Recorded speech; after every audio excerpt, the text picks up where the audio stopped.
اللہ کے رسول نے فرمایا درمیان یعنی کہ جب امام خطبہ دے رہا ہو اس وقت نماز پڑھنا بھی منع، سلام کرنا بھی منع، سلام کا جواب دینا بھی منع، اس وقت اگر کسی کو چھینک آئے اس کا جواب دینا منع، یہاں تک کہ اگر کوئی بات کرنا منع اور کوئی بات کر رہا ہو تو اسے خاموش یہ کہنا بھی منع، کوئی بات کر رہا ہو تو اسے خاموش کہنا یہ بھی منع۔ تو کہتے ہیں سرکار فرماتے ہیں اگر کسی نے جمعہ کے خطبے کے درمیان بات چیت کی یا کسی کو کہا خاموش، کہتے ہیں کہ اس کا ثواب ضائع ہو جاتا ہے، اس کا ثواب ضائع ہو جاتا ہے۔ عبداللہ ابن القمہ وہ فرماتے ہیں کہ میں آیا مدینہ منورہ، ہم آئے پورے قافلے کے ساتھ،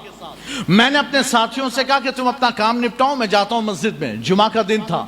کہتے ہیں میں فوراً مسجد نبوی میں آ گیا اور عبداللہ ابن عمر امام تھے تو عبداللہ ابن عمر کے قریب آ کر بیٹھ گیا۔ کہتے میں وہاں بیٹھا، پھر جب امام خطبہ دینے لگا تو میرا وہ ساتھی آیا اور آ کر مجھ سے بات کرنے لگا، تو میں نے کہا خاموش خاموش۔ کہتے ہیں پھر وہ چپ ہو گیا، بیٹھ گیا، نماز جمعہ ختم ہو گئی، ہم واپس لوٹے، میں عبداللہ ابن عمر کے پاس گیا، میں نے کہا کہ حضور میں تو جلدی آ کر بیٹھ گیا تھا لیکن میرا ساتھی آیا، آ کر بات کرنے لگا خطبے کے درمیان، تو میں نے اس سے کہا خاموش۔ آپ کیا کہتے ہیں؟ سرکار فرماتے جو بات کرنے لگا، حضور فرماتے وہ تو گدھا ہے،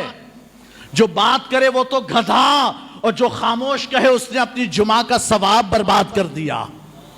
تم نے اپنے نماز جمعہ کا ثواب برباد کیا اور وہ تو گدھا۔ تو اللہ کے رسول کی حدیث مبارکہ سرکار ارشاد فرماتے ہیں کہ منبر پر کھڑا ہو کر اگر امام خطبہ دے کوئی بات کرے تو ایسا گدھا کہ جس کی پیٹھ پر بوجھ لادا ہوا ہے،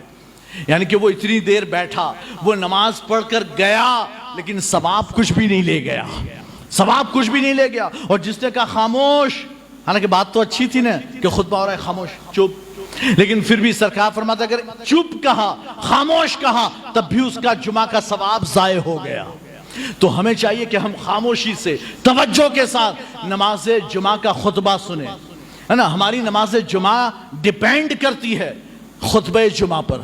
اگر آپ خطبہ جمعہ سے لے کر جمعہ کی نماز کے فارغ ہونے تک خاموش رہے اور آپ نے اس درمیان، اب جب خطیب بیٹھتا ہے پہلے خطبے کے بعد بیٹھتا ہے اور دوسرے کے لیے کھڑا ہوتا ہے، اس کے درمیان جو شارٹ ٹائم ہے اس شارٹ ٹائم میں آپ کو دعا کرنی ہے، دعا کرنی، لیکن کیسے؟ ہاتھ اٹھا کر دعا نہیں کرنی ہے، اس لیے کہ آپ کو تو خاموش چپ چاپ بیٹھنا ہے، تو ہاتھ اٹھا کر زبان سے نہیں، آپ کو دل میں دعا کرنی ہے، دل میں، اور وہ بھی ہاتھ اٹھا کر نہیں۔ بہت سے لوگ ہوتے ہیں امام نے جیسے پہلا خطبہ ختم کیا اور بیٹھا، سارے لوگ یوں ہو جاتے ہیں، نہیں ہاتھ نہیں اٹھانا، اس لیے کہ آداب خطبہ کے خلاف ہے، آداب خطبہ کے خلاف کہ ہاتھ بھی نہ اٹھاؤ، ادھر ادھر دیکھنا بھی نہیں۔ اچھا ادھر آپ بیٹھیں تو آپ کو متوجہ ہونا ہے امام کی طرف۔ سرکار فرماتے ہیں کہ جو بندہ خطبے میں خاموش بیٹھا، چاہے امام خطیب کے خطبے کی آواز اس کے کانوں تک آئے یا نہ آئے، لیکن جتنا ثواب سننے والے کو ملے گا اتنا جس نے نہیں سنا لیکن خاموش رہا اسے بھی اتنا ثواب ملے گا۔